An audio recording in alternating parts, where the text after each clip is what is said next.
تو پھر آپ کیوں کہہ رہے ہو, کیوں پوچھ رہے ہو؟ اب مجھے بڑی شرمندگی ہوئی کہ میں کیا بتاؤں. میں کالج سے جو ہے پیدل ہی, ہمارے قریبی صوبائی سیکریٹریٹ لاہور کا ہے, تو میں چلا گیا, وہاں منسٹر ایجوکیشن اپنے کمرے میں بیٹھا ہوا تھا. حالانکہ پہلے اس سے اتنی زیادہ میں لفٹ نہیں کراتا تھا. اب میں نے اسے بتایا کہ جی وہ پولیٹیکل سائنس کے ہیڈ آف ڈپارٹمنٹ کا نام جو ہے یہ ہے, اور ان کا ٹرانسفر ہو گیا, تو آپ نے نا اس کا ٹرانسفر رکوانا ہے. منسٹر ایجوکیشن کہنے لگا ٹھیک ہے میں سیکرٹری ایجوکیشن کو بلاتا ہوں. اس نے اسے بلایا, ٹرانسفر کیسی لوگی. میں وہاں سے اپنے اخبار کے دفتر چلا گیا, روٹین کے جو کام ہوتا ہے وہ کرتا رہا. شام کو گھر واپس آیا تو میرے ہیڈ آف ڈپارٹمنٹ اور 2 لیکچرار گھر کے باہر جو تھڑا تھا نا وہاں بیٹھے ہوئے تھے. میں ڈر گیا, میں کہ یہ کوئی شکایت کرنے آ گیا, یہ گھر کیوں آ گیا اس وقت.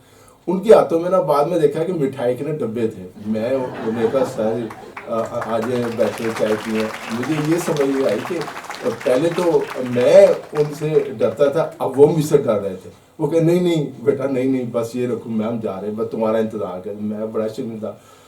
انہیں شاید پتہ لگے تھا کہ میں ٹرانسفر رکوا سکتا ہوں تو کسی بہت دور شہر میں کروا بھی سکتا ہوں. بتانے کا مقصد یہ تھا کہ میڈیا میں ہونا, رپورٹنگ, پروگرام اینکرنگ کرنا ایک نشہ ہے. جس طرح جو زیادہ نشہ کر لے اپنی اوقات بھول جاتا ہے, اول فول پکنا شروع کر دیتا ہے, نشے میں رہتا ہے. ہوش اس وقت آتی ہے جب نشہ اترتا ہے.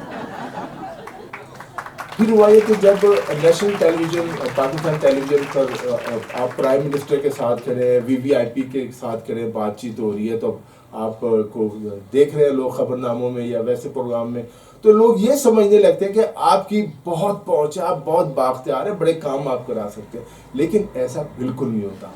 ہوتا یہ کہ آپ عوام اور لیڈر کے درمیان ایک پل ہوتے ہیں, ایک رابطے کا ذریعہ ہوتے ہیں. کوئی لوگ اسے غلط استعمال کرتے ہیں. یہ الگ بات ہے کہ بہت سے میڈیا پرسن اس سے بہت فائدہ اٹھاتے ہیں, تبادلے کرواتے ہیں, ٹھیکے لیتے ہیں, پیسہ لیتے ہیں. کچھ ہوتے ہیں یہ سب نہیں کرتے. زیادہ تر میرے جیسے شرفائی ہوتے ہیں, کسی کا کام ضرورت مند کا بھی کرانا ہو تو ایسے ہی کرا دیتے ہیں. انہیں معلوم ہی نہیں ہوتا کہ پیسے کیسے لینے ہیں. آپ جتنے شریف, ایماندار اور پڑھے لکھے ہیں, آپ دوسروں سے اتنے پیچھے رہ جائیں گے. لیکن اگر آپ چلاک ہیں, موقع پرست ہیں, لوگوں سے کام نکلوانا جانتے ہیں اور پیسہ چھاپنے والے ہیں, تو بہت تیزی سے ترقی کریں گے. میڈیا کے دروازے آپ کے لیے کھلے, گاڑی, بنگلہ, بینک بیلنس سب آپ کے پاس ہوگا. لیکن آپ دنیا آپ کو سلام بھی کرے گی. لیکن اگر آپ میری طرح ہیں تو مشورہ ہے کہ میڈیا میں تو نہ آئے.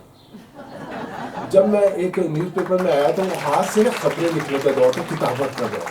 ہمارے سامنے ہی کمپیوٹر آیا. آفس میں سب سے اہم سیکشن جو اخبار میں ہوتا تھا وہ کمپیوٹر سیکشن ہوتا تھا.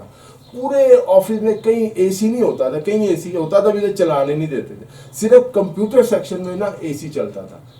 اب کمپیوٹر سیکشن میں جانے سے پہلے باہر جو ہے نا جوتے اتارنے پڑتے تھے, کہیں جوتوں سے وائرس جو ہے نا کمپیوٹر میں نہ چلا جائے.